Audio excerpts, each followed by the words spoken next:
Hey everyone, this is Rob, And Michelle. and welcome to Bunebape, your weekly podcast and everything you need to know about old school RuneScape.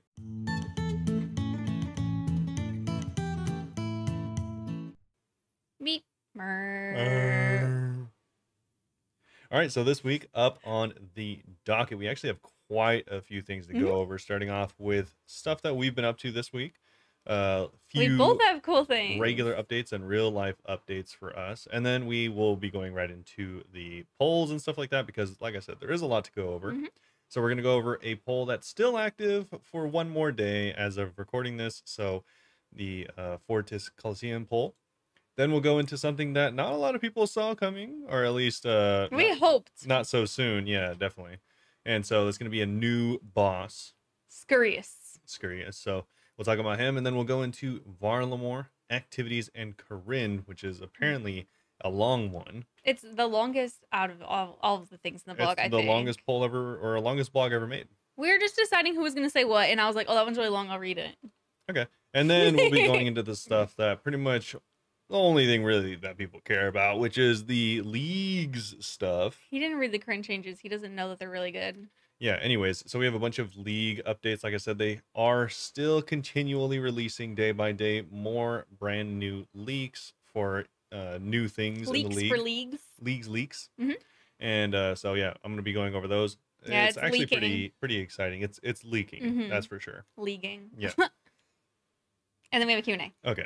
Yeah, and of course we have a Q&A, so feel free to always ask us any of your questions, real life or otherwise, leagues related, other game related, anything like that. You can ask us any of our socials, or just go to our Discord, discord.gg/Bunebape, and feel free to drop a question in the questions channel. Yeah. Or in general, I actually don't care. It does not matter to us. Yeah, but before we get into any of that really cool stuff, let's start off with some also cool stuff. Don't peek at my notes. And I'm pulling out my planner and he's staring at it. If you're on YouTube, you could see he keeps looking over. Yeah. So start us off. Let us know what you've been up to. I was scaling this week and I got my prayer up from 94 to 96. Nice. I'm very excited about it. Yeah. Does anyone want to know the strategy she uses? Just go to 2200 worlds. No. Do you think that she goes and buys blue bones like an efficient player? Yeah. I'm just doing all the bones. I'm just spending all the money. I was selling a bunch of random stuff and using that money to buy dragon bones.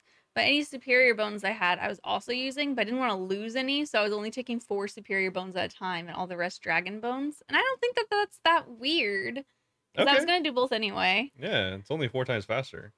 Yeah, I'm not doing it for all of them. I'm going to run out soon anyway. I only had like 100. Yeah. Yeah, so I've been doing that and just going to the Wildy and using 2200 worlds is pretty nice. I mean, even if I get PK'd, I only bring 1 inventory with me, so it's really not a big deal. But I don't have a home telly or like a crafting one, to take you to a bank. So I take my farming cape with me and I teleport to the farming guild whenever I'm dead. Nice. Yeah, it's very cool. Very cool. Very cool. Well, that's pretty cool. At least you're making some progress. Yeah, I'm making a lot of progress. I'm excited. I haven't done it the past few days because there's this person. If you're listening, Cream Pie, they keep going. Okay. That's their name. Okay. They PK'd me like 3 times. So every time that I see them now, I just log out. Well, yeah. They're hunting for everyone. It is kind of funny, though, because in the 2200 worlds, like, no one seems to care. Like, people will come and PK, and no one even fights back. Everyone just kind of, like, sits there and waits and dies, and then comes back. Yeah. Yeah. Someone did, I'm pretty sure, though, use that one Dragon Halberd or whatever spec to push me away from the altar, so I couldn't use the bones while I was getting killed. Yeah, I think it's the spear. Yeah. I couldn't move. I don't know. Yeah, it stuns you and knocks you back. Yeah, I'm pretty sure that they did that because I could not use the rest of my bones. And I was like, what the heck is this? Yeah. That was too much. I logged out after that. But been doing a lot of that and then working on CAs all week. So I don't know if I mentioned it, but I already have my elite combat achievements done. What?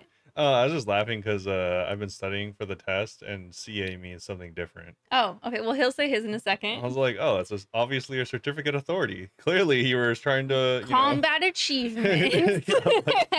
Obviously, that's what you meant. So I already finished my elite combat achievements because of points, but I decided that I want to go and like actually do all the elite combat achievements. I only have like 15 left, I think. So I've been working on those and doing like a bunch of different bosses, and it's been like a lot of fun. I did Serb, and before I only had like 6 Serb KC. I'm literally borrowing someone's Inquisitor and someone else's shield for it because I don't have the gold to buy stuff. But I was at 6 KC and it's like so much fun. I was supposed to stay till 75 and I'm just going to finish off the task because I am really enjoying it. And I'm extra enjoying it because at 115 KC, I got the Hell Puppy. Huge. I was so spooned, you guys. Pretty huge. It happened last night. I was wearing this shirt. This is my Hell Puppy shirt. Oh, it's just a regular shirt. No, it's my Hell Puppy shirt. Oh, okay. For some reason, whenever we record, I usually just, for the podcast, I just wear whatever shirt I was wearing the day before. I don't know why. Nice. But this is my Hell Puppy shirt, so pretty big deal. I mean, that's pretty cool.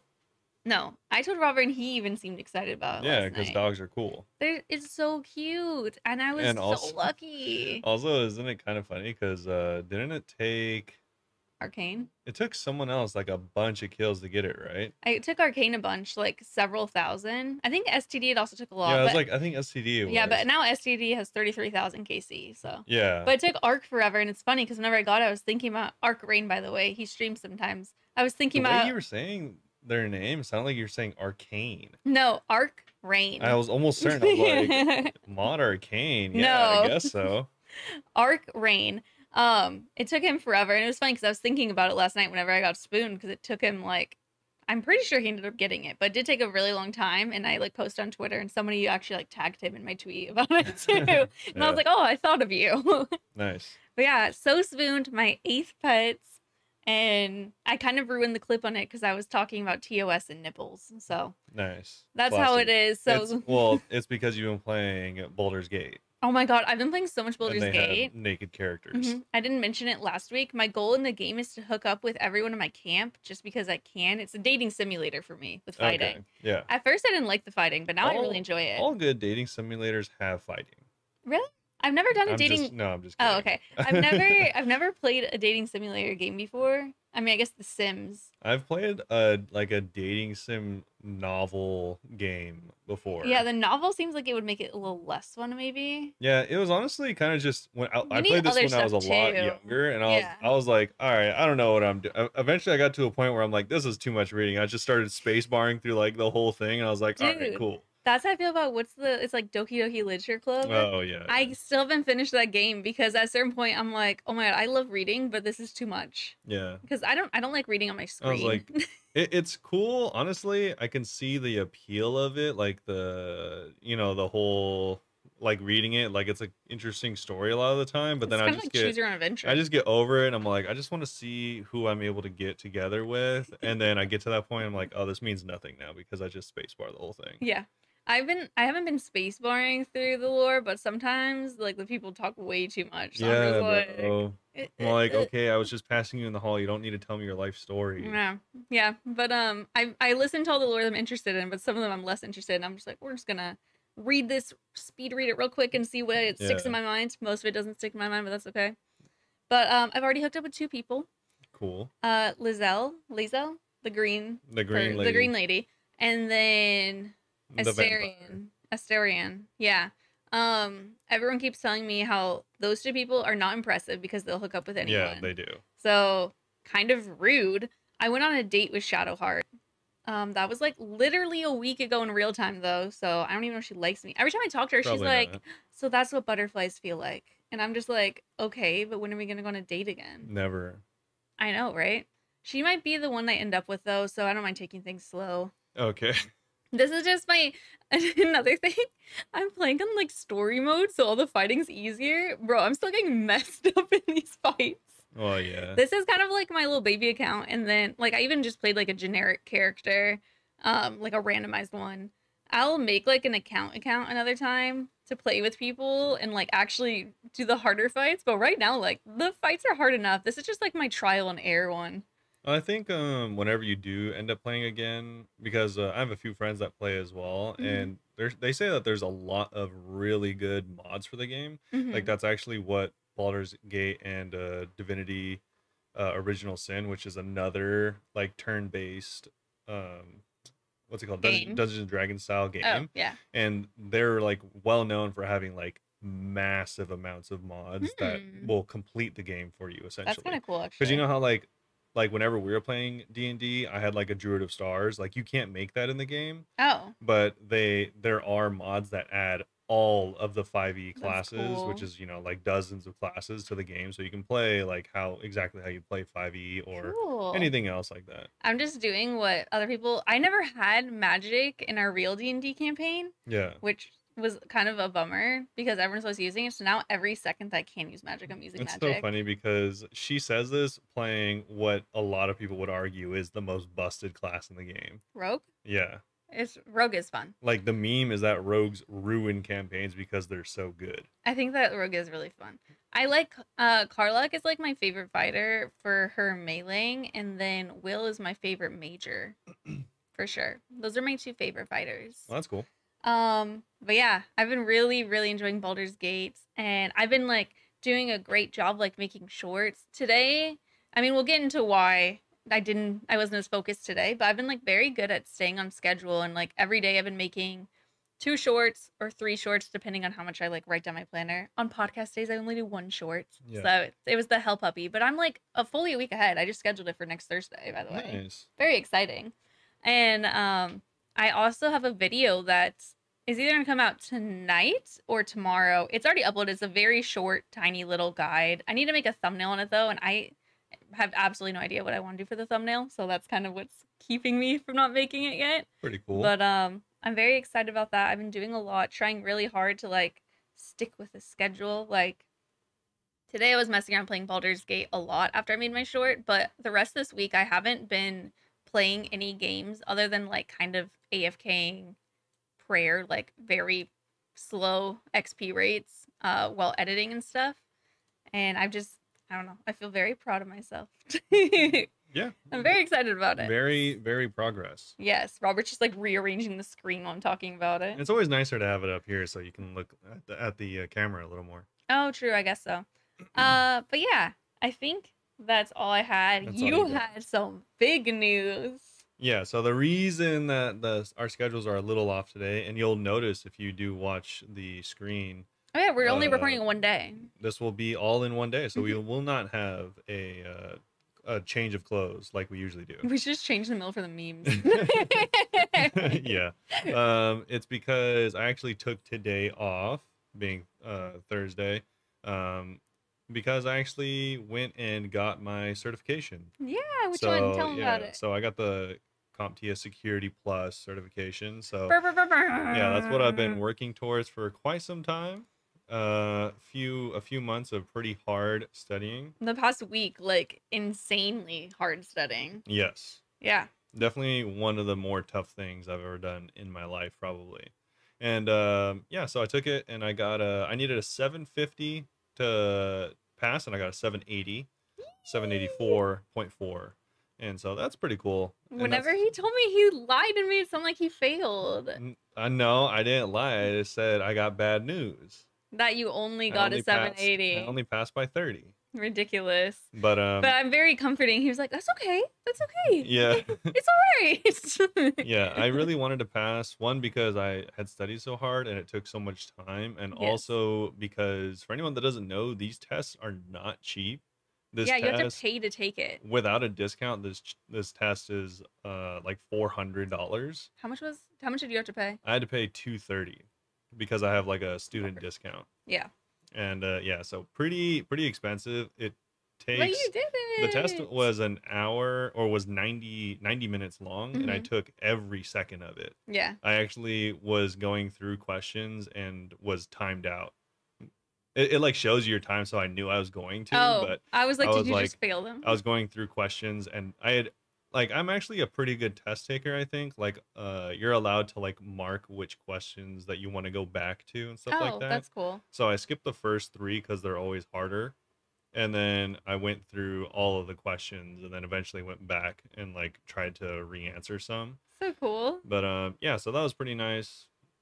Took the whole time, and I like low-key cried at the end of it just because it was like really, really stressful. Oh yeah, tell them what you did after that. You said someone has to watch literally to make sure you're not cheating and stuff. It's like a proctored exam for anyone that's ever taken an exam outside of school.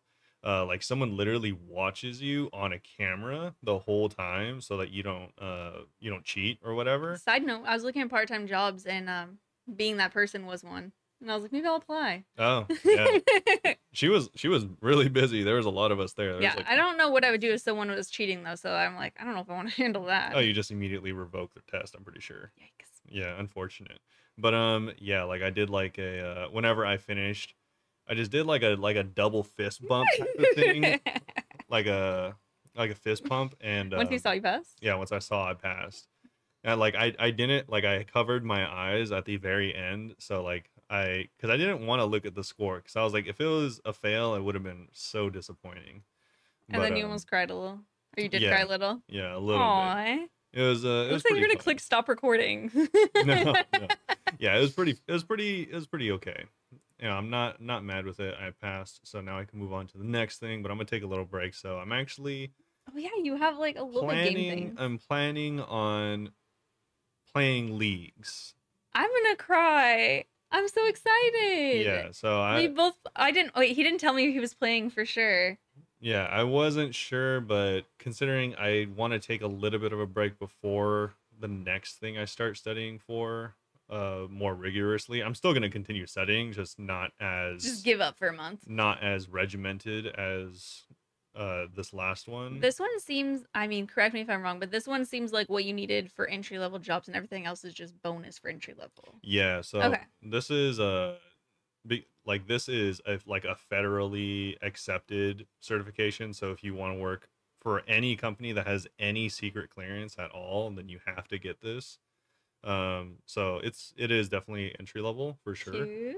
And so that's why I got it. But the next one will be different, so it won't be as much pressure, and I'll take longer to get it as well. So I'll have more time to study. And the next one's CCNA. For anyone who knows, we could tell you. It'll be a networking certification. Yeah. So. I was gonna ask how hard do you think you're gonna go in leagues?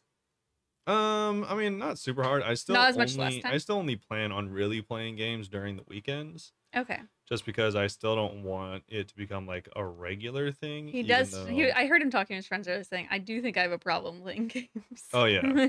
And I don't want it to become like a thing that I'm just like only doing instead of studying. Like I still want to focus on my career and stuff like that. So I'm going to still study, but I'll play some on the weekends. I'm really excited about it. Yeah, so that'll be cool to dive into it, because a lot of the stuff that I've been seeing is pretty exciting for leagues as well. Yeah, does that make you even more excited about it? Yeah, not really so much excited. It's just something I'm looking forward to. True. Yeah, shall we jump into the updates then? Sure. Also, I played a round of Deep Rock Galactic, my first game in like literally the first time I played a video game in a month. Yeah. Yeah, which is a long time. Actually, before we move on, do you have any baking updates? You made little pastries. Yeah, I did make little pastries. Is that worth it to talk about? Actually, I made 2 little pastries since then. Puff pastry, like we were talking about last week. Puff pastry is the best. You can make everything fancy. Makes you look like you're actual baker, even if you're not. He was doing in like fancy shapes, look like Christmas ornaments. Though a couple people said that looked like vaginas. Oh, okay. Yeah. Yeah. But they're all banned. I would look up puff pastry dessert recipes and just make any of those, and you'll probably impress someone. Oh yeah. You can make pinwheels, you can make window frames, anything. Post it on Discord. They're really easy to make, and it's cheap. It's like $8 with some fruit. It's funny. I was like scared because we talked so much about baking last week, and someone commented on YouTube. I think it was Baking Man being like, "I love all the baking talk," and I was like, "Oh, good." Yeah. Because I like talking about it. It's fun. And also, I plan on making I mean, maybe one of your favorite cookies. What's my favorite cookie? The Russian tea cakes I made last time. I'm gonna make them again. I'm gonna bring them to work. Can I have some? Well, of course. They're so good. We like tried to describe them. I mean, I didn't know what they were called. Yeah, they're really easy to make. They go by many names. Russian tea cakes. It's one Mexican of my favorite cookies, and I only ever tried for the first time like 2 weeks ago. Yeah, they're very I really like. Or you can just look up snowball recipes, but you might get Hostess snowballs in that case. Goes by many names. Yeah, I'll just look up Russian tea cake recipe, and they're really easy to make. They're like 4 or 5 ingredients, and then it's just a small like drop cookie essentially, kind of, and then you roll it in powdered sugar, and it tastes like cashews or something, right?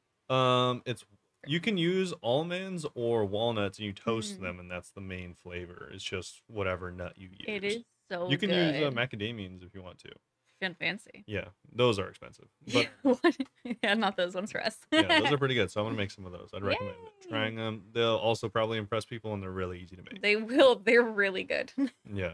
Besides that, though, oh yeah, I'll read this. We can probably move on to something a little more interesting than baking. Yes, I mean, this is a really short one, so it's not necessary. Yeah, and it's stuff that we mostly already covered. Yeah, so over the course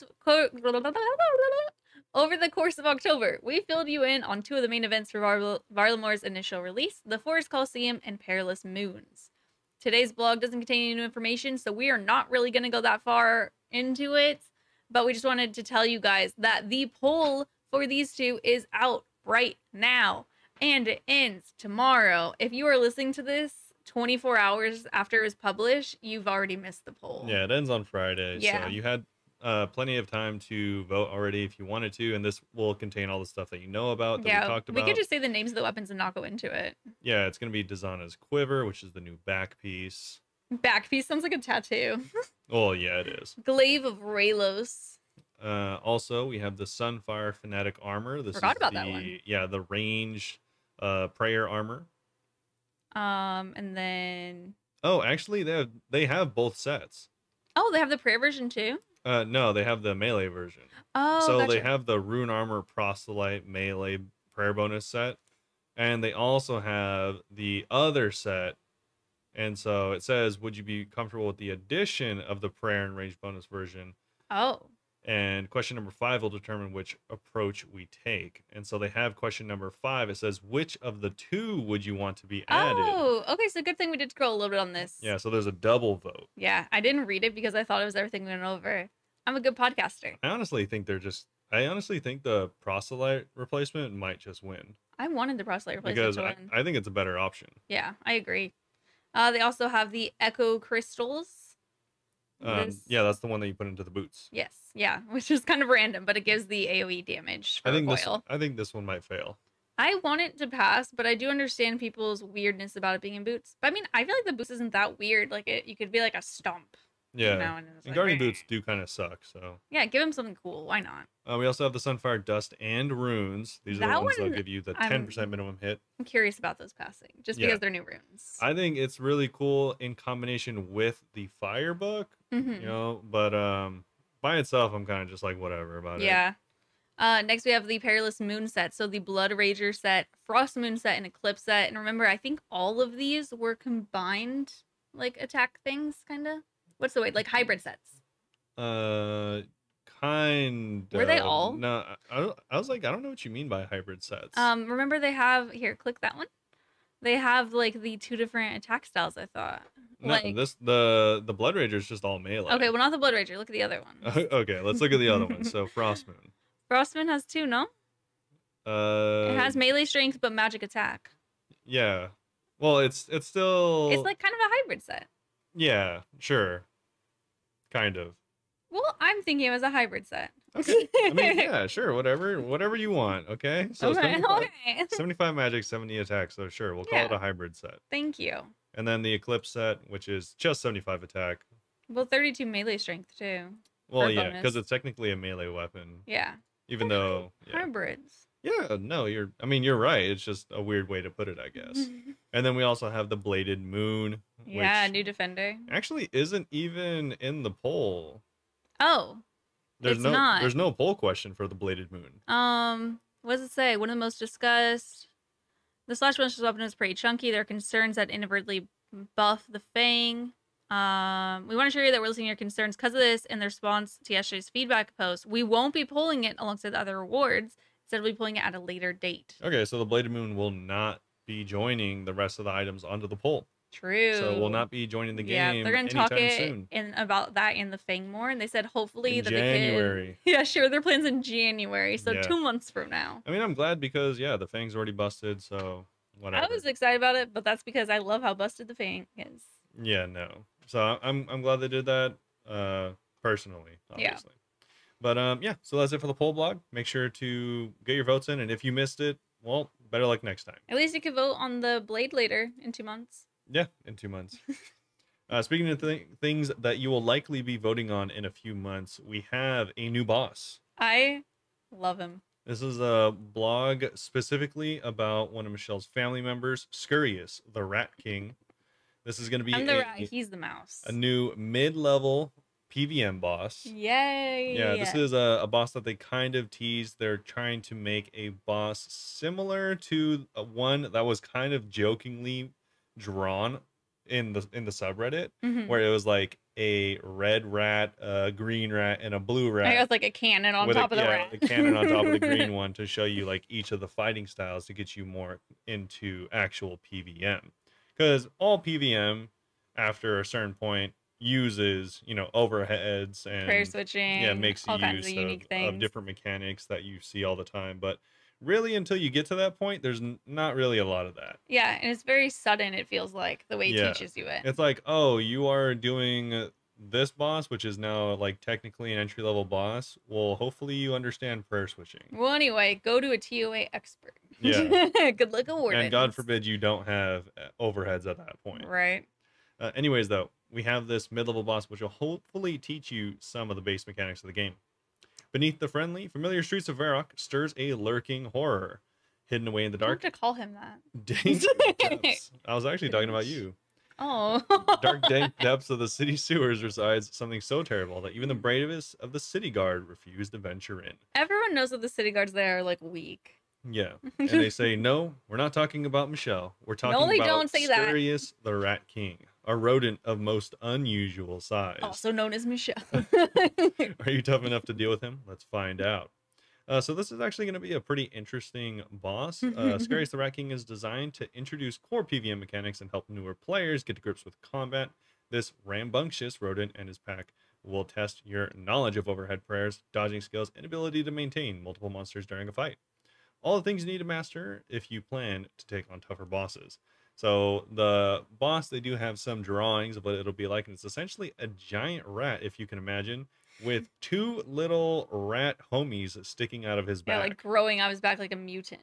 Yeah, so instead of like a nasty Rat King situation, I guess they didn't want to have the tangled tails because it is kind of gnarly. Yeah, they just straight up got. Also, if you don't know what a Rat King is, you might want to Google it. No, you don't want to Google it. Their tails get tangled. It's disgusting. Yeah, it's not a good thing to Google, so do it at your own risk. Love that he suggested that for you guys.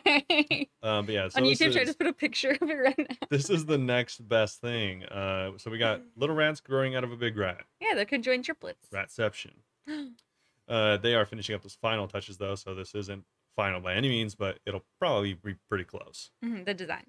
They do recommend that players have at least 43 prayer to unlock protect from melee before venturing into Scurrius, with a combat level of around 60 to 90 is recommended. Such a big window. Although it is more about mastering mechanics than instead of relying on just blasting your way through. So players can choose to face Scurrius alone or group up with friends to take them down. If you've got mates who are new to OS, this is the perfect way to introduce them to the joys of boss combat. Or if you're new to the game yourself, this encounter serves as an opportunity to learn alongside other players at the same skill level. On that theme, we've made it super easy to gear back up and get back in action. We don't want newer players to feel too frustrated if they're trying to learn. And to be absolutely clear, if you already have PvM experience, you're unlikely to find this boss to be much of a challenge. But there are some things to get from the boss, so we're going to talk about the rewards. Love me a collection slot. Yes, I agree. Given that Scurrius' targets are extremely broad level range, it's difficult to pinpoint a reward that's exciting for both level 60 beginners and 90 players that are about to take on tougher foes. That's why we're trying something totally new. This boss is going to primarily reward combat experience. So it's actually a first. Yeah. We're not talking lamps or other trade-ins. We're talking something new. So usually players gain the bulk of their XP, except prayer, obviously, passively doing things like Slayer, AFKing sand crabs, rock crabs, ammonite crabs, Nightmare Zone. AFK anywhere you can. Yeah, Nightmare Zone, I guess. Yeah, some people still do that. I mean, I guess that's not a bad way. Oh, I did Nightmare Zone for a lot of it. I never did the crabs. I did it on my main. Yeah, I did on main. And for my last 3 accounts, I think I've done crabs. I've never done crabs. Yeah, I think it's just so much easier to just reset. I guess so. I guess you can just go for a really long time. Like, it's more AFK to do Nightmare Zone. Yeah, I don't know. Maybe. This boss represents a big departure from this model and provides an opportunity to train combat in a more engaging, rewarding, and exciting way. You'll be able to track your gains during the fight, and you'll be rewarded for choosing more intensive combat methods. As a ballpark, you can expect low-level players using the new rat bone weaponry while fighting Scurrius to receive significantly more XP than passive options like the NMZ or crabs. Higher level players will likely still stick to things like Slayer, though. Yeah.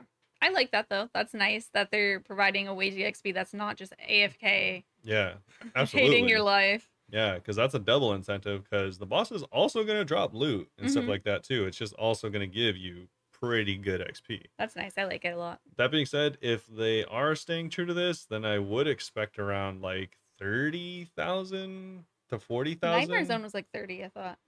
Yeah, that's what I'm saying. So it'd be a little bit more. But that's for, I mean, that's for like higher level. So I think as a level 60, like 30 to 40,000 is pretty high. Maybe. Yeah, they don't say any amounts. They say they're still fine tuning. Yeah, that's just XP. me. That's just me guessing. Yeah. Because they don't say.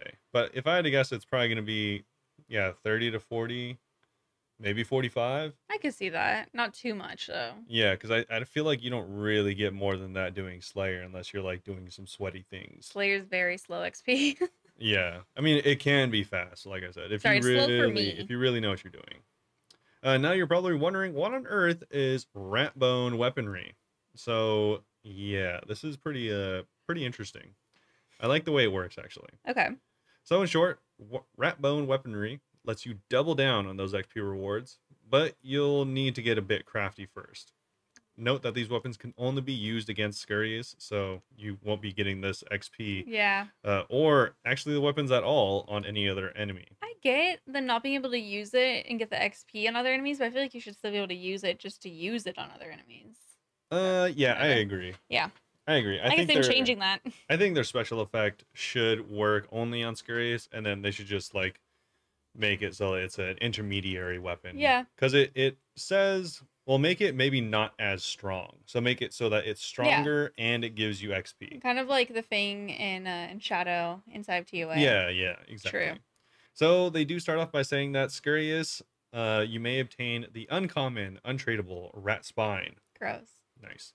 Combine that with a rune mace, U short bow, or battle staff, all things fairly easily able to get by a new account, and 1,000 chaos runes, which also isn't too bad. Yeah. You're going to be able to create the ratbone mace, bow, or staff. You'll need 35 smithing, fletching, or crafting, depending on which one you want to make. Just like tape it together. Yeah, I guess so. Just duct tape it. Spine. The ratbone mace is a faster version of the D mace. The ratbone bow is essentially the magic short, where the range strength depends on the tier of ammo you're using, up to rune. And the ratbone staff has a magic bonus equivalent to the mystic staff and its own built-in spell that requires 1 chaos rune. Nice. Yeah, remember, only will work as a 1 boss, though. Yeah, pretty low requirements, especially because any other thing like the staff is going to be the Ivan staff, which requires money and runes and the quest. So that's pretty nice. Also, there's no like D-mace equivalent that early. So I feel like maybe, like we were saying, you can just do the downgraded versions and like have it not be as good as a D mace, like in between a regular rune mace and a D mace, and just leave it there. It's just weird that you could just not use it anywhere. I don't know. That's just so weird to me. It is kind of weird, and it feels a little pointless because like if you're not doing the boss, then that item might as well not exist. Or what if you're just grinding for the collection log and the last thing that you need is the spine? Yeah. And then you get it and it's like, well, now I don't need it. Yeah, exactly. These icky armaments are specifically designed for fighting huge rat, as you have the potential to add up to 10 damage to your current max hit when using the rat bone weaponry against this critter. I do want to use that with my 99 strength. If you're smacked with a giant version of your own spine, you'd feel pretty demoralized too. Oh my god. This shakes out to significantly more XP per hour. You'll want to grab yourself a spine and start swinging. So I think that is the way you get extra XP, is that these items are better and can hit harder. So that's how the extra XP occurs. It's not like a special effect or anything like that. At least not that they mention. Not gonna lie, I didn't read about the weapons. I just read about the boss. So Robert's telling me all of this for the first time. Yeah, so if you want to like get more XP, you just hit harder, essentially. But wait, there's more. Also, I did skip over briefly that you're going to need 50 of either attack range or mage, depending on which weapon you want to use.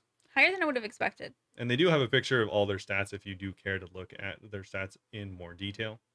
Also, upon creation, each rat bone weapon, regardless of which one, is going to have 1,000 charges and can be recharged by taping on another rat spine to spruce them up. Barf. So it does have some degradability. The rat spine is not essentially or especially rare, although it's not a guaranteed drop either. Someone's gonna go weirdly dry. Someone always does. Yeah, they do say that the odds are in your favor that you'll be able to obtain a spare long before you run out of charges, unless you go extremely dry. Yeah. So if you ever do run out, the other drop on offer, ensure you'll still have a healthy handful of spending cash to go improve your gear, because it is going to drop other things. Normal gear. Yeah, normal things like rune drops and stuff like that. It'll still have supply drops and maybe even potions. Who knows? Yeah.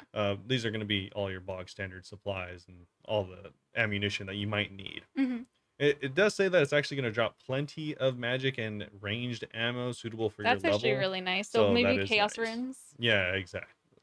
So that's what I was thinking too. But that's all they got. All rats. Yeah, all rats.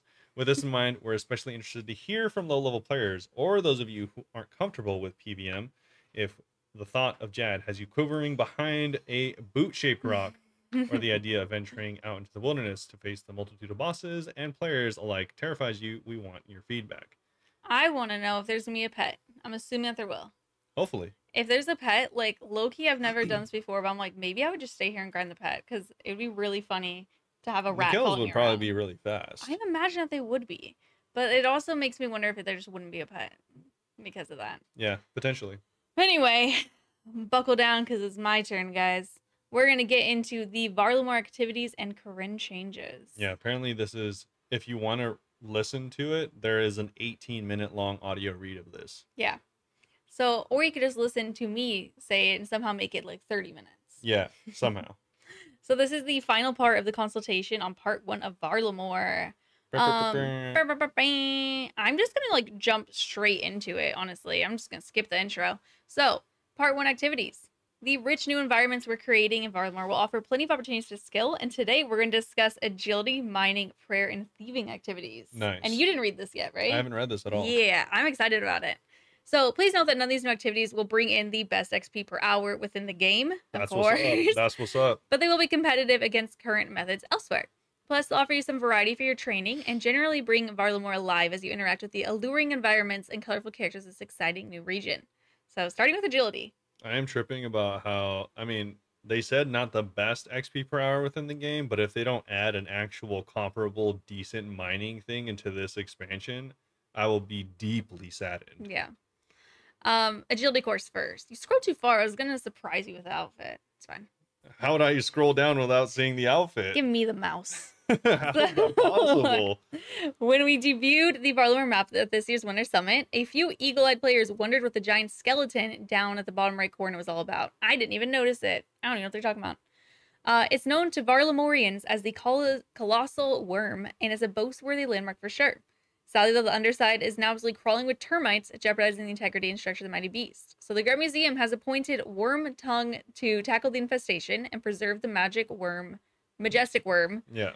And these are worms, sorry, like different kinds of worms, by the way. Yeah, it's Y or WYRM, so it's like a dragon. Yeah, and Worm Tongue is like would you still love me if I was a worm kind of worm? Would you still love me if I was a worm? What? Would you? Okay. Let's go. Probably not, but let's go. Oh my god.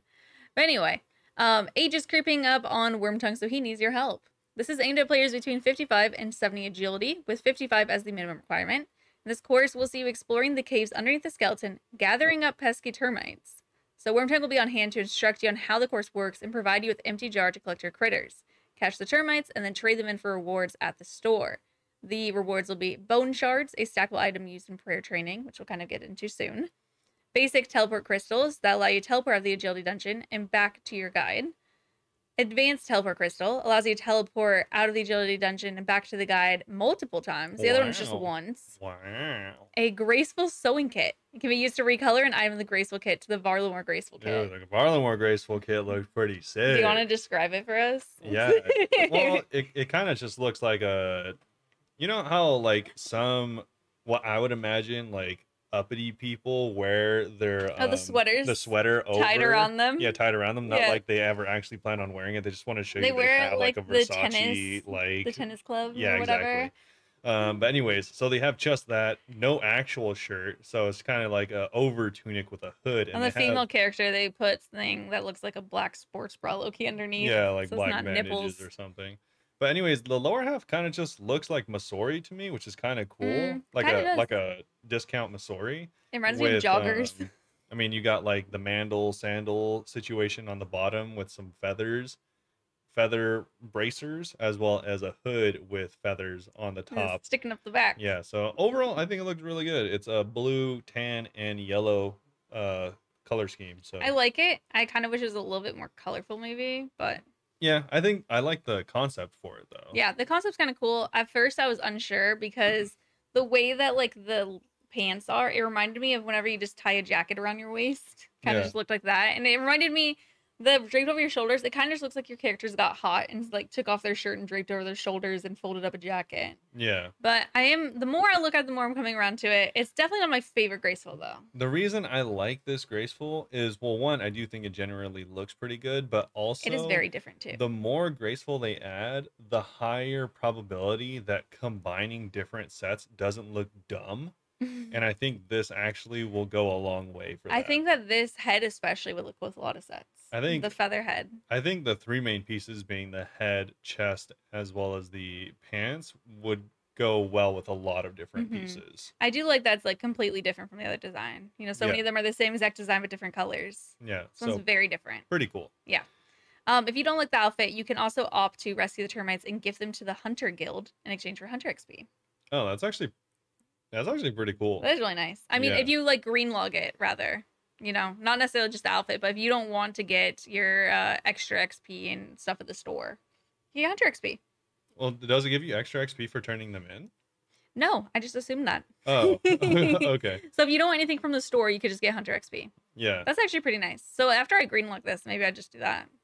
That's pretty cool. Yeah. We want the new agility course to feel like a successor to the Shazian course and allow you to naturally progress, if you so choose, across Kourend, Kebos, and Varlamore. I like all three of them together. It's exciting. Wait, what are the ones in Kourend?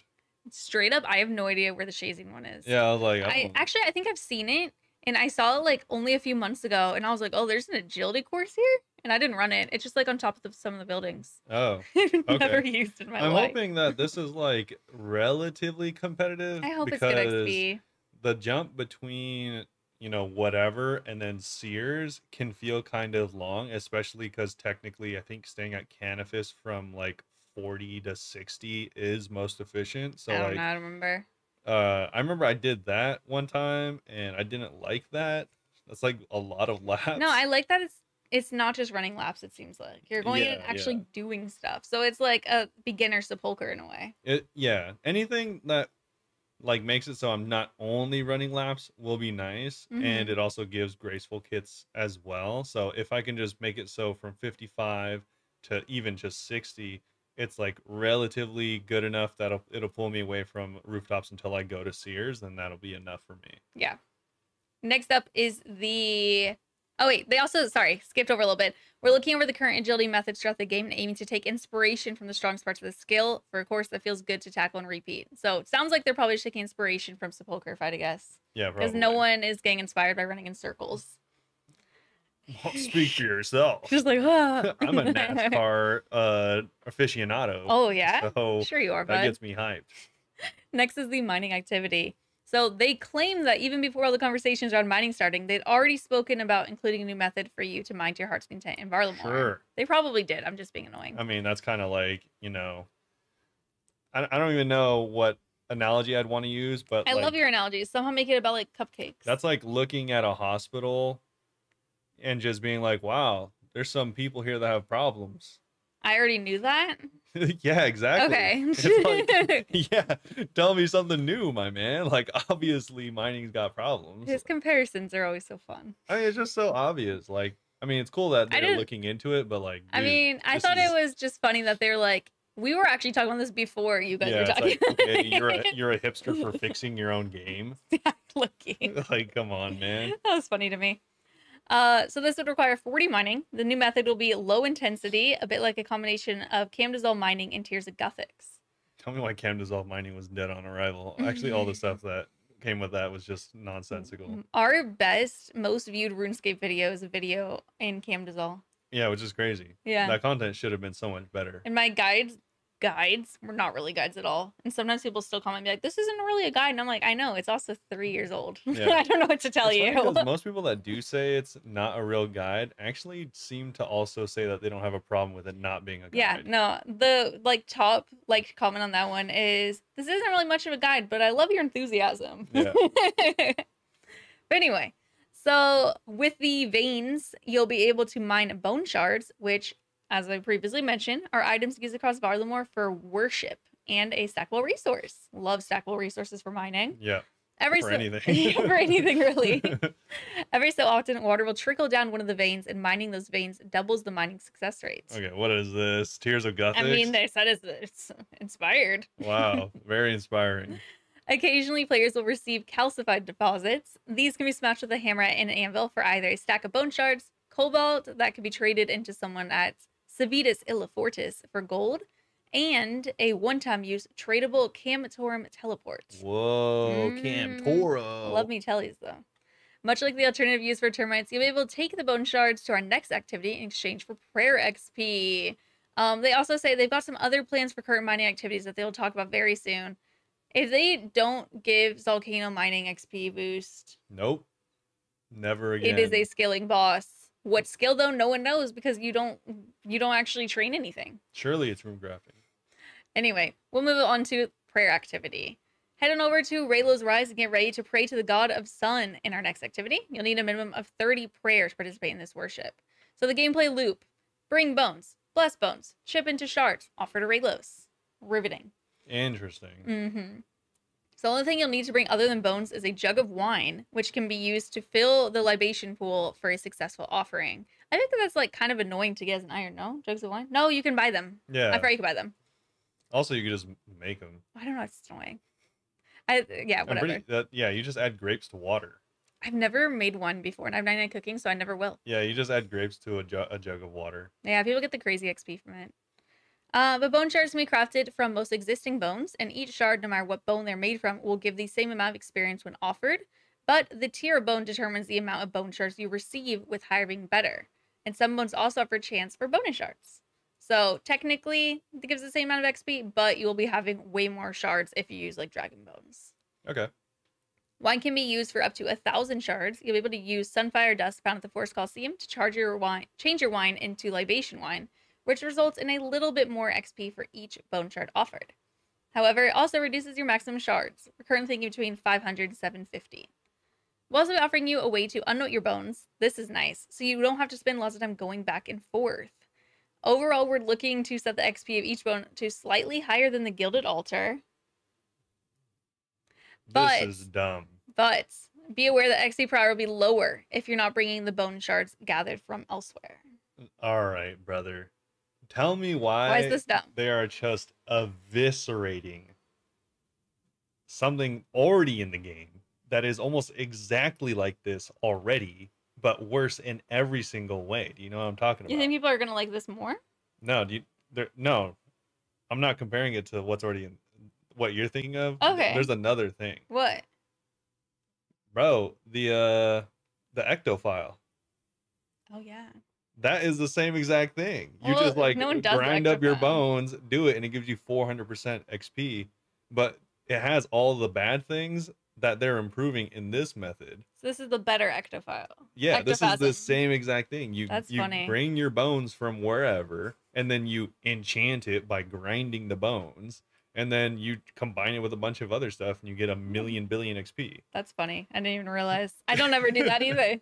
Yeah, no one does it because it sucks, and so they're like, wait, all of that sucks. So let's make it not suck. That's not a bad thing, but they also could have just fixed it. I'm like, it's not a bad thing, but also it is funny that sometimes they need to, not that they shouldn't add this, but they should also fix stuff. It's kind of like Chambers, you know, them adding the scaling. They're like, oh, maybe we should just fix the rate. Yeah, they're like, man, what if we had something a little bit better and they used all these interesting mechanics that you probably never thought of? I mean, I never thought of it because I didn't do that.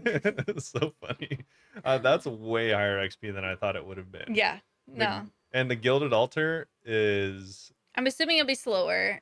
Or no, not really. If you bring D bones, I'm guessing that's what they mean by higher than the Gilded Altar. Weird. That is a very low requirement. That's nice. And seems more AFK potentially. Brother, that is... Dude, the fact that... Or less AFK. How difficult it is to obtain a guild... I mean, this is hype for Iron Man. I was going to say, this is great for Irons because you can't go to Gilded Altars. Yeah, exactly. Oh, true. That being said, I mean, if you have... I don't know. If you care at all, you'll just go to the Chaos Altar, right? But yeah, but probably like on your hardcore, you wouldn't want to do that.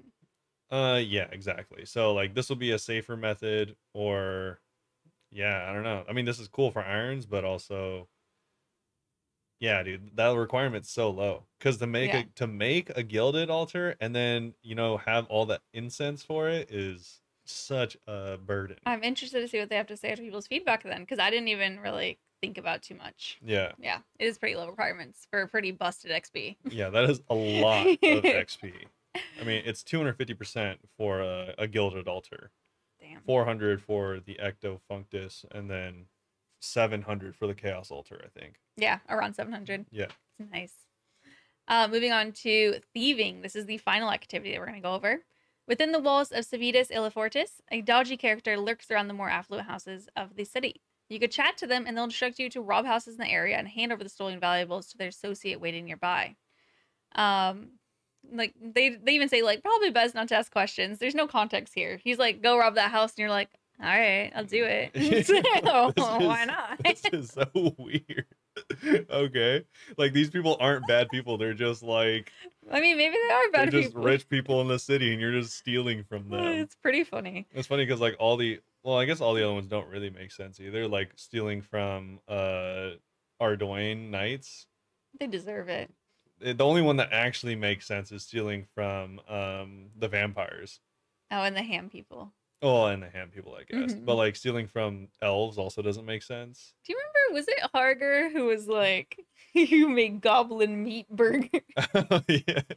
That was maniacal. Yeah, that was crazy.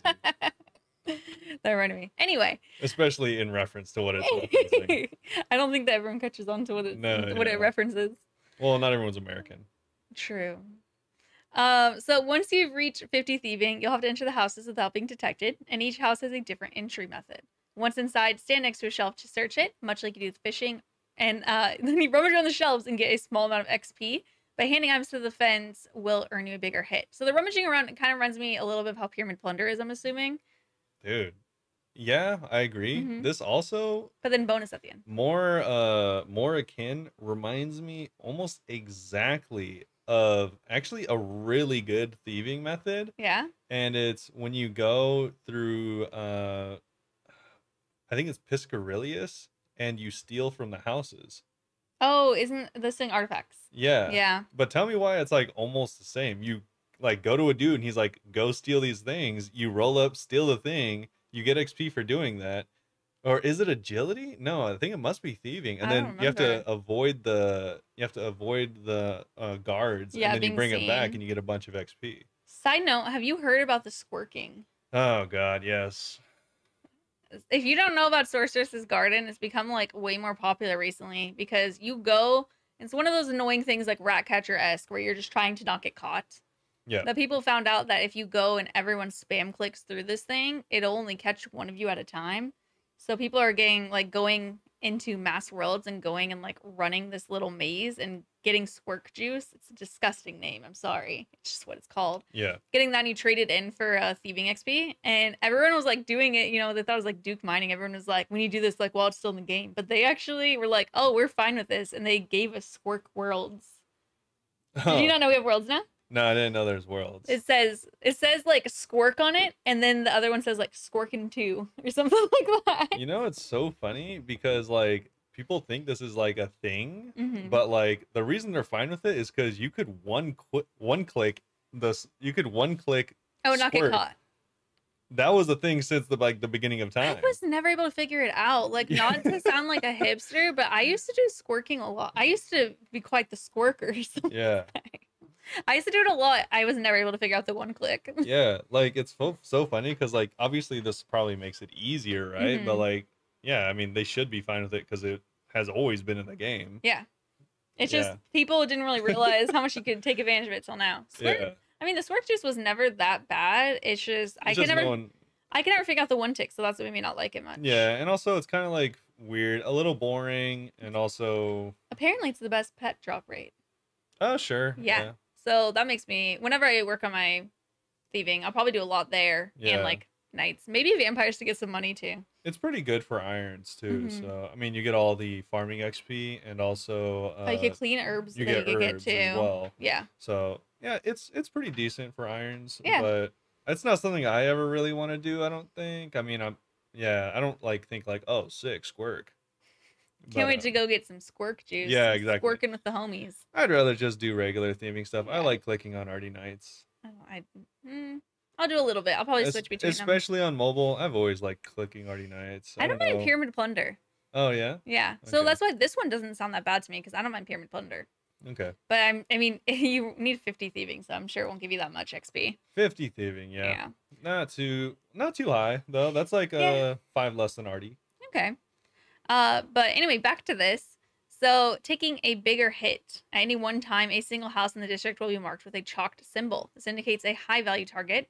These will be different for each player, so you want to keep an eye out for your unique opportunity. The high value household will have a chance for double loot drops, and you might even find a handkerchief or ivory figurines. You guys all know what that means, surely. Not a handkerchief. Okay. We'll touch on handkerchiefs in a second, but ivory is actually banned in the kingdom, so you could take these figurines to the Hunter Guild for a ward pack, or just chip them into bone shards for use at Rayla's Rise. Yeah. So they are kind of bad people. They're basically storing meth in their house. Well, I mean, ivory is banned in a lot of places because elephants are relatively endangered. I just compared it to cocaine, but that's also good too. Yeah, I'm like, it's actually just really rare and expensive anyways. Yeah, if you are keeping parts of a dead elephant in your house, maybe you deserve to be robbed. Maybe. On top of the house calls, you can also pickpocket wealthy citizens in the bazaar, as long as you have 50 thieving. But this has an extremely high failure rate under normal circumstances. That is where the handkerchiefs come in. You can trade the handkerchiefs to street urchins, and they'll temporarily distract your mark, giving you a 100% success rate for that duration. This will be the main source of gold per hour, and you can use multiple handkerchiefs for a longer pickpocketing session. We want players to be able to leech off of each other's urchin sessions for social fun. That's actually kind of cool. That's going to be like the splashing Arty. Someone's going to be handing in hella handkerchiefs, and everyone's just going to be spam clicking. That's actually cool. Yeah. It's just like that. I really hope they don't make this better than Arty Knights. I don't think it will be because it's lower. I mean, it's 100% though. Yeah, but I'm sure that'll be I don't know. We'll see. Yeah. We'll see. They said they're looking to have lower rates than stealing artifacts, but you should still get a decent amount of gold per hour, which slightly increases with higher values. And I'm pretty sure stealing artifacts is below Arty. Okay. Well, I mean, I don't know how you know that, but I'm assuming.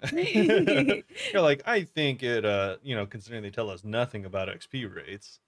Anyway, that is it for the new activities, but that's not even everything in this blog. There's actually some crazy stuff that I don't think you've heard about. No, I think this is really cool so far, though. Yeah. I really like the idea of the community thing, because it's all like you and your 3 homies are like, all right, each of us got like 9 handkerchiefs. That's like 45 minutes of just straight blasting. Yeah. So I also like that it's not instance whenever you're going to the houses. Like it says that you have to look out for chalk because everyone's just going to be kind of running around and you have to find that house. Yeah. That's kind of nice. That's kind of what I was thinking is all of these things are going to be more absolute social. Like, forgive the word shows. It's just going to be when it first comes out. Yeah. There's just going to be so many people. None of this stuff is instance. I was thinking the same thing for Scurrius. Oh my god, it's gonna be impossible to find a world. Mass Scurrius. I can't wait. It's gonna be impossible to find a world. Don't scroll too far because I don't want you to see what's happening next. All right. So with the release of a whole new area, we've decided to make some changes to Kourend. We're removing Kourend. Stop, can you imagine? Kebos and Varlamore is the new continent name. Yes. So they want to talk about 2 issues that they've been discussing for a long time: favor and transport. Oh my god. Hopefully there's just a straight up teleport to the entrance or something, or like a little boat ride or something. I hate getting to the current area is like the most annoying. Takes forever, dude. First of all, let's talk about the favor system. Or more accurately, herald its demise. They're getting rid of favor. Okay, cool. Yeah, I thought you'd be happy about that. I mean, the only reason favor used to exist is because there was a system based around it, and then they're all like, yo, this system sucks, and so they made it so it doesn't exist. They even said that they just put that in place to like make it a healthier place, but now it doesn't like add anything. No, yeah, because they removed that. Prior to the release of Varlamore, hopefully in early 2024, if all goes well, they want to completely remove favor. So if you were going to start grinding that soon, maybe just wait a little bit. Okay, it doesn't take that long. Let's calm down. As we mentioned further up, content as previously unlocked to the favor system will be mostly redistributed to fit. I kind of skipped that part, didn't I? Yeah. Anyway, let's just move on to what's going to change. Wait, that is kind of important, though, because you might not want to wait. Like I said, getting favor isn't that bad. If you want a certain color of graceful, I'm sure they'll still be able to get them. You're gonna have to do the quest. It's probably honestly faster to just do whatever method they have right now, depending where it is. Yeah. So let's start with Arceus. The earning favor changes. So searching for books in the library will only reward the books of arcane knowledge. These books will be given a small XP buff to counteract the loss of favor. So magic XP will be increased from 11 times to 15 times your level. That's actually a lot. That's almost a 50% increase. On my hardcore, I was training my magic there for like hours. Yeah. Because it's just like a cheap, safe way to train free it. Magic, free rune crafting. It was free favor at the time too. Yeah. Rune crafting XP will be going from 4 to 5 times the level. On my main, I actually trained my rune crafting there for a long time because I hated early level rune crafting. But now with you can unlock Guardians of the Rift really early. And never need to go back for that. You will no longer find manuscripts in the library, as finding books serve the same purpose. I never understood what to do with a manuscript. Nothing. Nothing? As far as I know, nothing. I never looked it up, to be fair, but like no one ever took it. I didn't even understand it. Players will no longer be able to hand in dense essence blocks to players for favor. Mining dense essence will no longer require favor. Nice. Reanimating installed heads will no longer require favor. So some of the reward changes. The ability to use the Arceus spellbook will now be locked. Wait. The reanimating ensouled heads is actually kind of a big deal, bro. No, that's like really good. Dude, if you have a bunch of like ensouled D heads or something. Ensouled heads are such good prayer XP. They are. I used all of the ones in my inventory the other week and it got me up like a level. Yeah, they're some of the best methods. It's just hard getting a lot of them, obviously. It's very expensive, but they it's the least amount of supplies needed. Not necessarily faster, you know, because you are fighting them after they're reanimated. Yeah. But they don't have much XP. Yeah. They're really nice, actually. I'd recommend. Yeah, it's definitely really good. And the fact that you don't need any favor is just one extra nice thing. True. So the ability to use the Arceus spellbook will now be locked behind completion of the Ascent of Arceus, the quest. By extension, the ability to craft Arceus tele spells will also be locked behind the quest. And players who are on the spellbook but no longer meet the requirements will be switched to standard spellbook. That's gonna be really disappointing. Well, also, who's on that spellbook? Thralls. Oh, no, you're right. Yeah, I forgot they changed I've been doing Thralls the past few days, actually. The ability to use the Blood and Soul altars will now be locked behind completion of the Ascent of Arceus. The ability to claim the Arceus signet will now be locked behind completion of the Ascent of Arceus. And access to Theria's wares and Philomena's wares will now be given by default. Okay. You don't even have to unlock anything. Nice. I like it because, I mean, the Ascent of Arceus I don't think was that hard of a quest. Like, they're not saying, like, a kingdom divided or something ridiculous. Goodness. Can you imagine? Yeah, this is an intermediate quest and it's short. So, it's quick. Yeah. Moving on to Assidious. Plowing fields will be removed from the game. Thank goodness. I knew you'd be happy about the plowing. I remember you just did that, it's didn't you? so funny. Yeah, I did that, but also it gives you some farming XP. Oh, grinding in the fields, bro. Brother, he's just plowing away. You're down bad early on in an Iron Man, you know? You just do like one little lap and it gets you like 20 levels of farming. No, it gives you 5 XP. You just do it a lot. Oh god. The fields themselves will remain, but they will be repurposed into crop fields like the ones found around them. Oh, nice. That'll be cool. Mm-hmm. Players will no longer be able to hand in sulfurous fertilizer to the city's clerk for favor. The clerk is actually going to be removed. He's being murdered. Rest in peace. Rip. Sulfurous fertilizer will be removed, with any existing sulfurous fertilizer converted into super compost. Oh, so, yo. Wait, that actually wouldn't be the worst idea. If you already have a lot, just stack it. Yeah, it's going to get switched over. The process used to make sulfurous fertilizer will instead make super compost. Oh, then whatever. There's no point. 3 saltpeter is needed to make 1 bucket, and they're also slightly lowering the quantity of saltpeter drops from chambers, as it now is less of a use. Never had a use for me. Worst drop. To spend so long at chambers, get so much points, and they're like, you got saltpeter. And I'm like, saltpeter. I hate it here. Same thing at, what's it called? Winter Tot. Oh, they give it there too? Yeah. Cooking in the Sidious mess can be done once on Kourend. Cooking there will no longer give favor. Oh, that's cool. Planting grape seeds at the vinery will no longer give favor, and the favor requirement to use the vinery will be removed. That's nice for cooking, huh? That's good. Yeah. The reward changes for Sidious. So the ability to steal from the fruit stalls will now simply require the thieving level. Ability to plant the spirit trees in Sidious will now only require the farming level. Sidious farming patches being protected from disease will be granted as a reward for completing the medium achievement diary. That's low. I hate this. Why? It is so much easier getting the favor than all of the easy and medium achievements. I was thinking the opposite, where I was thinking, dang, medium achievement diary isn't even that hard. They should have done hard diary. I was able to get the Sidious favor in like 2 hours of practically AFK. The plowing. No, I did the plowing and then the saltpeter. Yeah. And but yeah, the medium achievements will actually take like effort. You hate this one? I hate it because I'm like, oh, that's what I'm using the level right now, because I'm like, all right, cool, I got a bunch of potatoes, I can just plant it for free because I know it'll grow. Well, you better go back to your hardcore before this update. Man. You have a couple months. Access to the Farming Guild and Woodcutting Guild will now simply require the relevant skill levels. Okay. I always forgot that you needed favor. Yeah, I need 100. Is it 100? Yeah. Jesus. Access to Tithe Farm will now be locked behind completion of the Deaths of Despair, as well as Sidious Kitchen being locked by the same quest. Oh, I hate. You don't like that quest? I don't like things being locked behind quests so much. Because I don't mind it.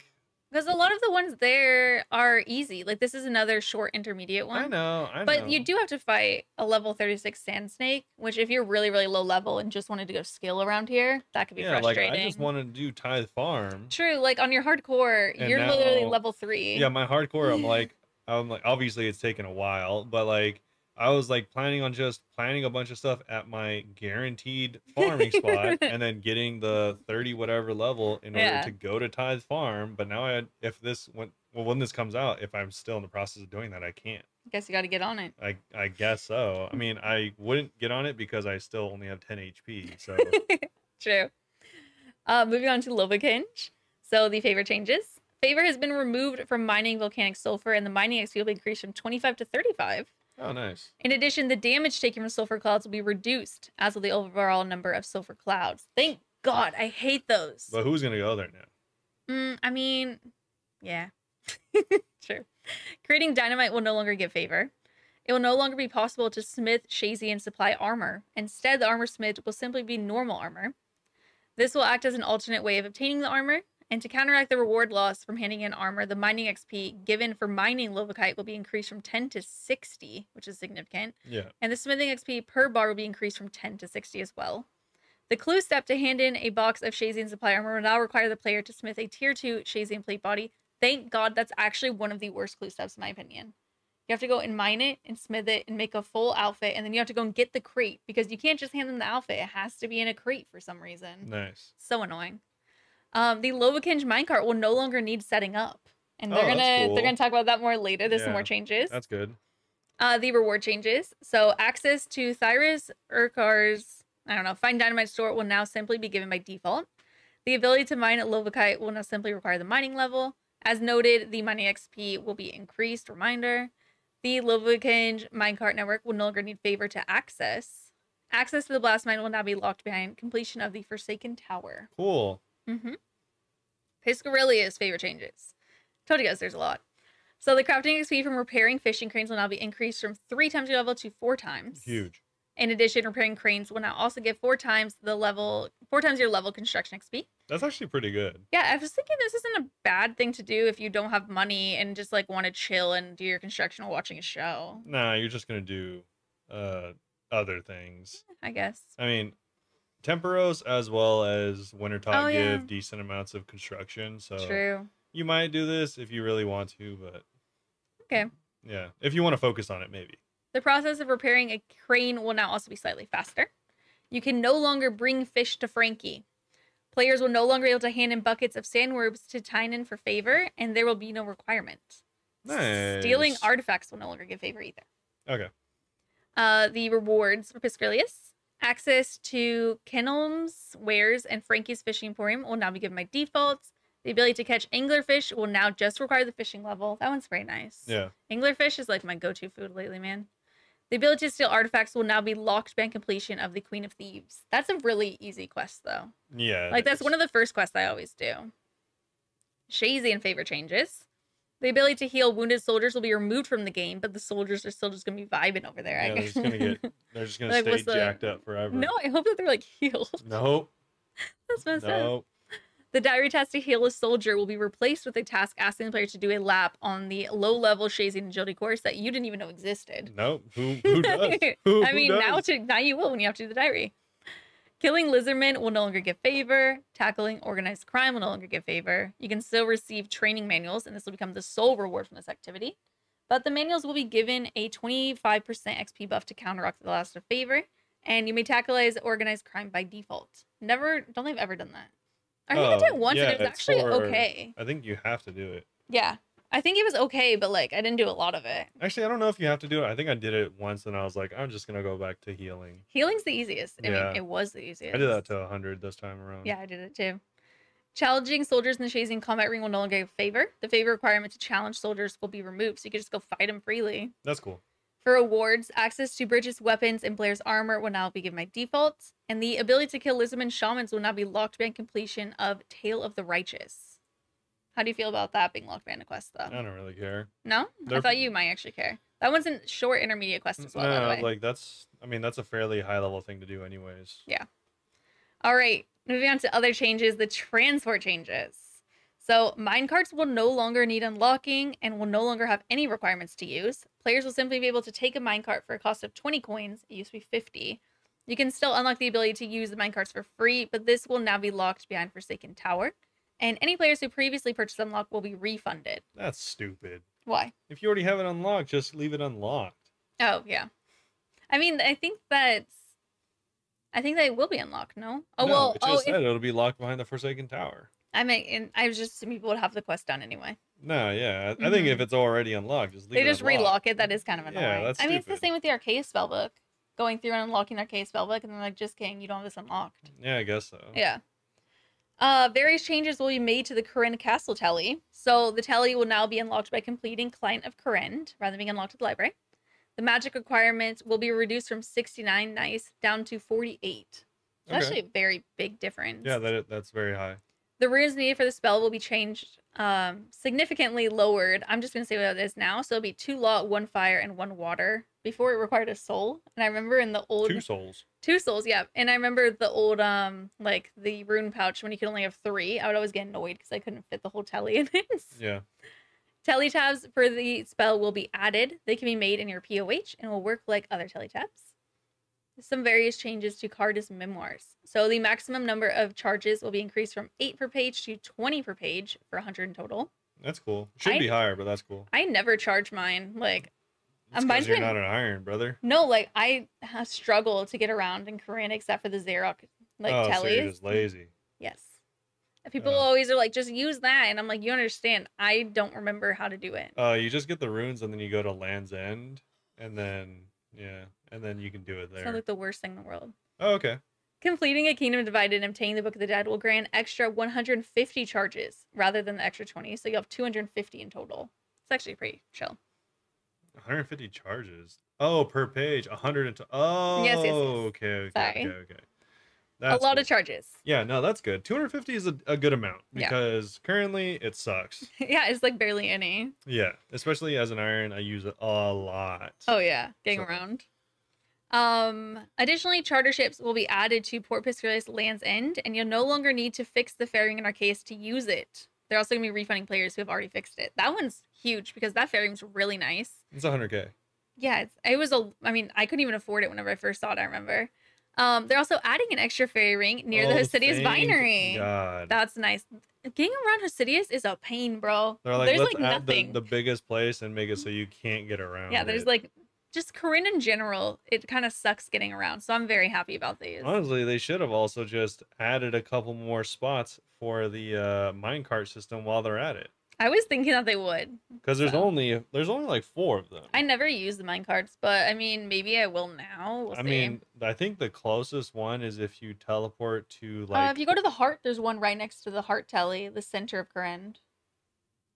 Is it? I'm pretty sure that there's one right there because there's like a shooting star that lands there. Isn't the heart isn't the heart the raid? No, that's honor. Oh. Oh, then I think we're thinking about the same one then. Oh yeah, probably. But yeah, that is it for the Varlamore and Kourend changes. Per usual, you know, just let them know what you think. I personally really like these changes. Yeah, I'd be fine with even more like fairy rings around the area, but I'll take what I can get. I still don't like things being locked behind quests. You already designed the quest to have the rewards they have. Leave them like that. Yeah. Just put a level requirement on the stuff. I don't mind because I already have a quest cape and I like quests, but I get it. Yeah, like if you're removing the requirement, don't add a new requirement. You might as well just leave the one that's in place already because both of them don't make sense. Fair. It's not like it makes more sense to be locked behind a quest. But you know what does make a lot of sense? Oh, that was a really good one. Leaks. Yeah. So we got leagues. Trailblazer Reloaded. My sentence makes a lot of sense. Got it? Since the last time we talked, there's been 7 new things. Yeah, the last one we talked about was on... We click my calendar on my computer, please. Yeah. So last time... was on the 2nd. Was on the 2nd. Oh my god, we saw like nothing. Yeah, which was a week ago. I told you. Wow. We only saw Trickster, I think. Yeah. Well, I think Drop Rate had just released whenever we were doing... Oh yeah, because they're in a different time change. Yeah. Well, we'll say it again just in case. Anyways, we can kind of just go over all of them. But anyways, we have November 2nd came out with Trickster, new relic to enhance thieving, agility, hunter, and fire making. Then November 3rd, we got a passive effect showing that you get unlimited run energy like normal. But also you get 5 times as much XP. 5 times as much XP? I thought it was drop rate. No, I'm sorry. Yeah, you get bonus XP and 5 times drop rate. Sorry. Yeah. Also, they showed the combat relics. There are quite a few of them, but they're pretty cool. I recommend really undecided checking them out. There's, I think, kind of too much for me to like fully go over. Yeah. But I will tell you that there is a magic one. It's going to make it so the attack speed for all of them is a bit faster. Yeah, just say some of the hype ones. Yeah. Also, you save 90% of your runes. Bind spells always hit on unfrozen targets. So really good for PvP, stuff like that. It just straight up gives you a rune pouch. That's so good. Yeah, straight up gives you. Also, rune pouch can store 2 more types of runes. Oh my god. Yeah. I love. Also, magic attacks will deal an additional 25% splash damage to surrounding targets, up to 5 targets. Jeez.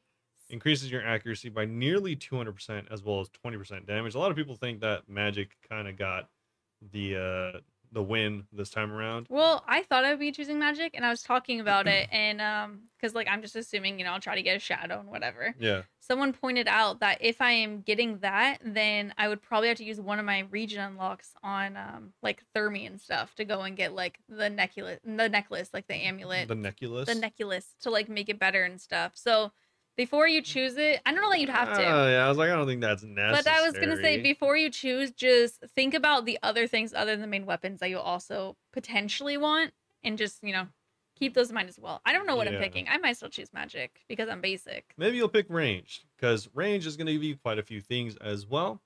It's going to make it so they attack a little bit faster as well. Then you also get the 90% ammo reduction, so you can save a lot more on that. And that also extends to Crystal Bow, Chin Champa, and Toxic Blowpipe charges. Nice. Also, Enchanted Bolts have a 2 times boosted chance to proc. And there's a workout's gonna be great. Dude, there's a 10% chance that your weapon will fire an extra projectile. So you could double proc a Ruby Bolt off of any boss. So I can't wait till Vorkath. And your accuracy is increased by 100%. Love it. Might choose the range actually. I might choose melee.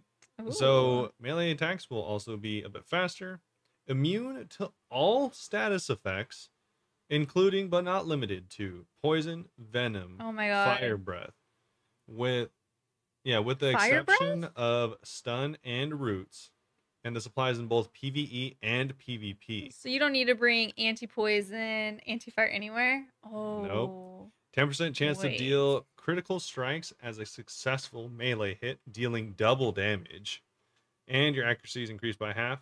And your defense against melee, ranged, and magic is increased by 50%. Oh my god, I don't know. Maybe I'll choose mate.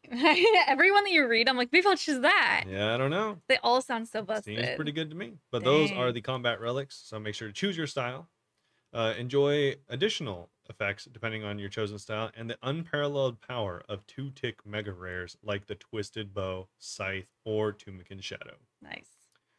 Also, we got a peek at a new relic called Undying Retribution. Oh yeah, this one looked actually really cool. I saw this one on Twitter. Yeah, it makes it so that whenever you die, you don't die. And on top of that, you explode like a human nuclear bomb. Is that how it happens? Yep. Oh, cool. Their example I thought was really funny because they show someone like going to fight Jad, and they reminded me of me whenever I was getting my fight cape because they were switching their prayers and you can see the mouse is just like shaking. Yeah. Pretty good. I'd recommend checking out all the videos for these. They're really self-explanatory and actually even more explanatory than what we're going to be going over. And this one, the person got killed by Jad, and then they kind of got brought back and killed Jad without doing anything. Yeah, I don't know how much damage it was like they do, mega avenged him. Seems going to be like it's going to be a lot. Mm-hmm. We also have Globetrotter. This one's actually really cool, really useful, especially we were just talking about teleporting. Yeah. This allows you to teleport anywhere your heart desires with a single piece of jewelry. Love that. So the way they made it seem is that you get the combination of like all regular teleports as well as all teleports in like a jewelry box, all combined into like one piece. My god, I want it. So pretty good. Something they did tell us for the next one, this is November 7th, not actually a release, but something to keep our eye on. Yeah. Everyone was trying to stipulate and wonder when, or speculate and wonder when Last Recall would be introduced into the game, because if anyone doesn't know or doesn't recall, Last Recall is, I think, arguably the best relic ever introduced into any of the leagues ever. You can just teleport back to where you last were, right? The last city you were in. No, anywhere. Oh. How is that different from the Globetrotter jewelry? You can teleport back to a boss that you were just at. Oh my god, that's so busted. Yeah. Last leagues, I was a skiller, man. Or if you're like in the middle of a task, teleport out, get supplies, you're right back at the task. God, I love that. You're like, oh, I need to leave for serve for potions. Dude. You just leave and get the stuff and go back. I swear, running around in this game is like my least favorite thing to do. Yeah, so very, very good. They did say, unfortunately, it will not be returning as a relic during Trailblazer Reloaded, but the Crystal of Memories will be making a return. However, keep an eye out for a video over the coming days to learn about the specifics. So not exactly Last Recall. We don't know if a lot of people are saying potentially you might get it as an unlock later. That's what they're guessing. But I could see that. Yeah, we'll have to keep an eye out and see what actually happens there. And then they give you a look at tier 1 relics. So these are the relics that you're actually going to start out with. So you can take a look at each of the 3 I haven't looked at which these one ones you at might all. choose. These are all skilling relics. Oh, So the I did first hear about one them. is called Endless Harvest. I kind of told you about this one. Yeah, you told me a little bit. So fishing, woodcutting, and mining, you're going to get 2 times as many supplies. This is the good part. All resources gathered by this relic are put directly into your bank if you have space. Jeez. Yeah, and or items which normally cannot be put into your bank will be placed into your inventory instead, even if you have the bank space. Okay. Pretty good. So if you want to AFK forever, you can do that. Also, we have another one called Trickster. We already went over. It just makes it a short reminder. Yeah. I don't totally remember it does. You'll be able to automatically re-pickpocket your target. Loot from pickpockets is doubled. Coin pouches are multiplied by 3. Oh, it's very thieving. Very thieving centered. Thieving, hunter, fire making? Yeah, thieving, hunter, and fire making. They also made it so that agility XP you just get while running. I really like that one. And remember, there's unlimited run. Unlimited run. So you'll be leveling that the entire game. Yeah. Box traps go faster. Loot from box traps is doubled. Implings cannot, or jars cannot break. You can now burn 9 logs at once, and I have heard this works at Wintertalk. Oh yeah, he did hear a rumor. And you cannot fail actions for thieving, agility, hunter, or fire making. Dang. Pretty good. No, not feeling agility ever too is nice. It's a time saver. Honestly, if you do like underground pass, you don't have to worry. The thing though is all 3 of those are pretty easy to level anyways. Especially in leagues. Yeah. This one I don't think I've heard about at all. We have another one. This was the most popular of the 3 options, and this is called Production Prodigy. You'll kind of know why in a second. So it says, when doing the following activities, all items are processed at once. You told me about this. Smelting, fletching, cleaning and making herbs and potions, cooking, crafting leather, gems, glass blowing, jewelry, pottery, battle staves, spinning. All of them will give you full XP for all of the processes and do all of your inventory at once. You could just one click have an inventory full of food. Yep. One click have an inventory full of pots. Yep. There's a 25% I don't know, chance. It sounds pretty good. Yeah, pretty good. Pretty good. There's a 25% chance that you'll make an extra product, which will get sent to your bank if you don't have enough space. And the additional product will also give you XP. So 25% chance you have how many things in your inventory? 28. 26? It's 28. Nice. Divided by 4, which is 6, kind of. So that could be up to 6 extra items per inventory. Pretty good. Additionally, crafting, I love our math. Yeah. Also, crafting, smithing, boosting, herb lore, and fletching and cooking are all boosted, kind of like I said. I said boosted in there for some reason. All of those get plus 12. This might be it for me. Yeah. Because I feel like I'll be probably wanting to try bossing, so supplies would be great. Yeah. You and everyone else. It got 43% of the poll votes for people that say that they are probably going to be starting with that. Trickster was second, then Endless Harvest, by the way. Yes. And this next thing is actually really hype. Ooh, yeah, you told me about this today. Yeah. He's been keeping an eye on these and just updating me. So this is a new relic, and it is called Banker's Note. Yes. So this is a new one. It's an item you keep in your inventory, and by clicking any item that can normally be noted, and then clicking on the Banker's Note, it notes it or denotes it into your inventory. For example, if you wanted to go to, let's say, Barrows, a boss where you're really only limited by how much health and how many prayer potions you have, you can bring 1,000 prayer potions and 1,000 sharks and just constantly unnote them and go back to Barrows over and over again. Literally their tweet says, unannouncing it, tag that one friend who will go through 1,000 noted sharks and still die to Jad. You could just bring 1,000 sharks to Jad. Or yeah, or you, they have here, you can note 10,000 runes and just sit at an altar getting 10,000 runes. Yo. Oh my god. Pretty good. I'm so happy you're gonna be able to play leagues. Yeah, pretty good. Robert, you better not let me become a skiller again. I swear to God, if I don't do any PVM. Well, maybe this next one will help you not be a skiller, because it's we just saw this together. Pretty cool. So this last one, released on November 9th today, is called Guardian. So it summons an exceptionally powerful thrall. It's not even a thrall, it's like a +1. Yeah, so it just stays there. Seemingly. Their example is all your homies left you and you want to go to TOA.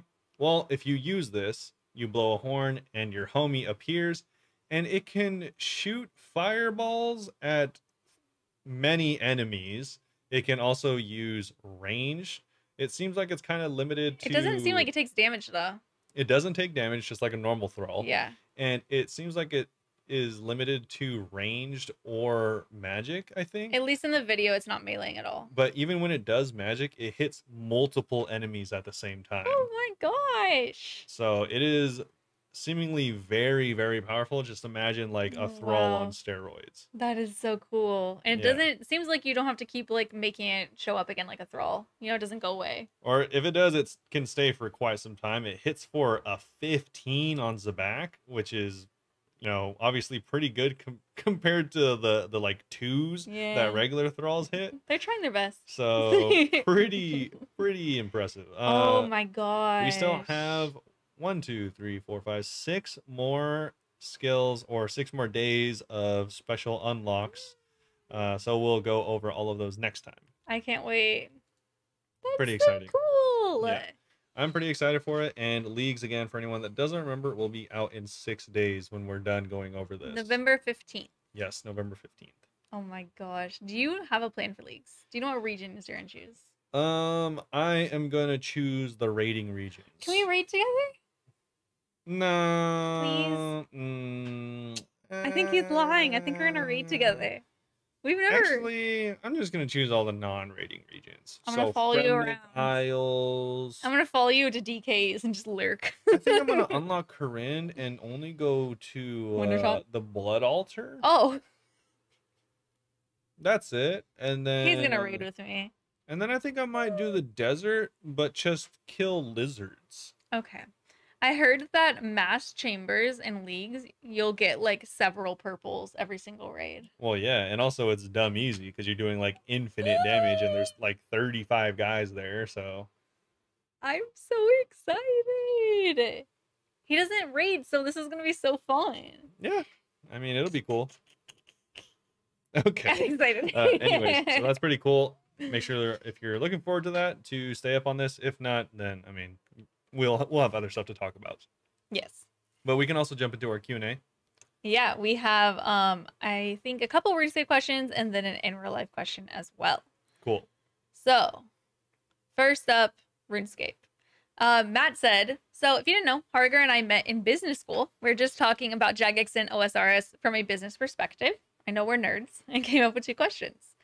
So first, what if Gilnor was separately managed by different production teams? You could divide the world into regions, and each team would work on building the world, be it quests, new stories, new holiday events, etc. in their own regions.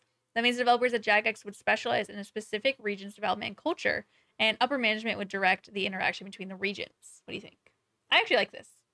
The way I thought about this was kind of erratic. Okay. So I was all like thinking that like I just imagine different game studios would make each region. So I'm thinking like CD Projekt Red that made like Cyberpunk and The Witcher would make like one region. You're so funny. And then like, I don't know, the Blizzard dudes would make a different region. Yeah. And they would just be like a clash of like so many different styles and it would just look crazy. It's kind of like those episodes of like Fairly Odd Parents where they like combined with Jimmy Neutron. Yeah, exactly. Yeah. Like a crossover. Like one region would be like Elder Scrolls Bethesda. That's so funny. I mean, that would be sick. It wouldn't I mean, be... that's kind of what Smite just did. They had a bunch of RuneScape stuff in their game. Well, Smite's a little different. I've never played Smite. Yeah, it's like League of Legends. Ah, okay. Yeah. Anyways, I don't think that's what you meant, but that's what I would want. That being said, I think it would work better and we would get more content, so I would want it, but I don't see that happening because I think it would require more money. I like it. I agree that I think we'd get more content, but at the same time, I'd want everyone to, there's to be some overlap because I think if you don't have new eyes looking into the area, you would miss out on a lot of ideas. Sure. Maybe it could be like during the game jams, you know, you're like, think of stuff for other areas. Yeah, maybe. Yeah, in general, I think it's actually kind of cool. Second question, if Jagex decided to sell OSRS to another company in order to focus on RuneScape 3, but in the contract it was specified that the name of OSRS must be changed, what would you suggest as a name change? And it can't contain Old School or RuneScape. I would name it Bunebape. Yeah. Maybe I do Bold Bull Bunebape. Okay. That's your go-to? Yeah. Okay. Just, yeah. Not to name after myself, just because I genuinely like saying it as a rhyme. Yeah. I would name it Michelle. I don't know. I mean, I think I would just name it like something basic, like Gilnor or something, maybe. Yeah, I was gonna say like Age of Gilnor or that's better than Bunebape. Yeah, something like that. Journeys of Gilnor. Yeah. Or yeah, I guess something like that. You know, something generic. Gilnor in it though. I like Gilnor in it. Yeah. No, Because I mean that's what it is. You know. True. I like that. That's good. Yeah. I mean, World of Warcraft is like still a decent name just because it's so generic. Yeah. Yeah.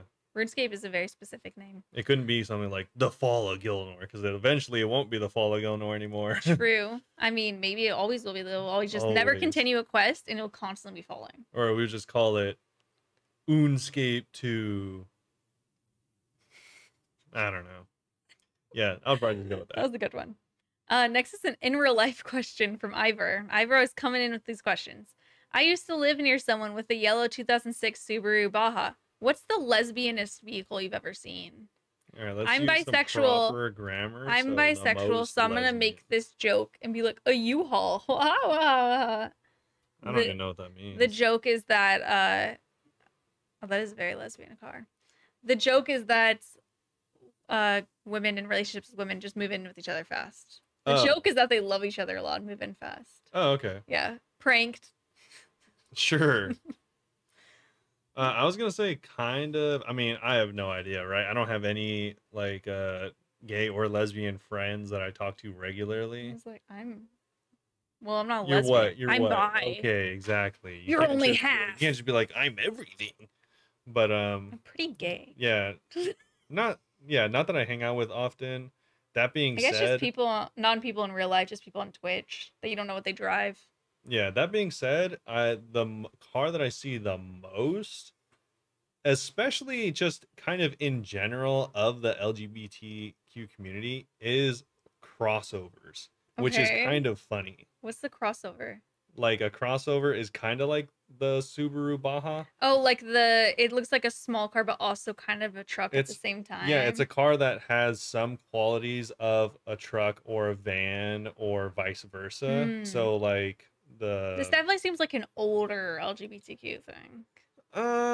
Okay, I'll show you. This car just looks like, I'm sorry if you drive this car, like, and I'm not calling you old, but it just seems like, oh, never mind. Yeah, I was like, it's not what you're thinking. Yeah, it's not what I was thinking. Like, this is a very normal car. I was thinking it was like a boomer car. Yeah, I don't know why that is, but like a lot of people in the community that I know, I mean, obviously you just drive whatever you have usually, but like if they are like going to pick a car, I a lot of times see them get crossovers. Interesting. Like they're usually not truck people, you know. What's funny is I do like this car. Yeah, and they're usually not sports car people. They're usually crossover people. You want somewhere in the middle. Yeah. I get it, honestly. Which like is kind of funny because yeah, I don't know. It kind of is like very similar in a lot of ways. To the other car? Well, just like LGBTQ and it's like crossing over. I don't know. It just seems like it makes sense. Is this like a metaphor for? Well, I mean, there's like the trans metaphor, and then also like you're trying to make it deep. I don't know. It's just in a lot of ways. It just is kind of funny. But, you're so funny. Yeah, I didn't even mean for it to like make sense in that way, but that's honestly what I've seen most of the time. Robert's making a statement out of that. Not even a little bit. That's just this car my represents observation. A metamorphosis of sorts. Okay. Well, what car are you gonna choose? Is it the U-Haul? Yeah. Okay. Or a Honda because I drive a Honda. Okay. Well, anyways, that was a pretty good question, I guess. Better than the other ones, Ivor. So dang, you just threw Ivor under the bus. Keep them coming. Feel free to ask us any questions that you might have about cars or otherwise. Hopefully it's about not lesbians. Yeah, hopefully it's not about hopefully it's not about lesbians. I was gonna say hopefully it's not about gay cars. Like I think Harger was like, I didn't know certain cars are associated with lesbians. Are there any known as gay male cars? And Ivor never replied. Yeah, I don't know, honestly. I don't know either. That's why I just like blanketed LGBT go for the Crosstrek type of car. Sure. But yeah, so ask us any questions on any of our socials. Yeah, our socials are TikTok and Twitter, our Bunebapeosrs, our Instagram, YouTube, and Twitch are all Bunebape. I stream 5 days a week at twitch.tv/Bunebape. And I'll still be working on my elite CAs while also going and doing more probably chambers challenge modes. So come hang out, stop by, join me on raids. Maybe I'll get another pet. Who knows? Yeah, totally. Get a spoon. Yeah. All right. Yeah, thanks again for listening. Hopefully you all enjoyed it, and we'll see you all very soon. Bye-bye.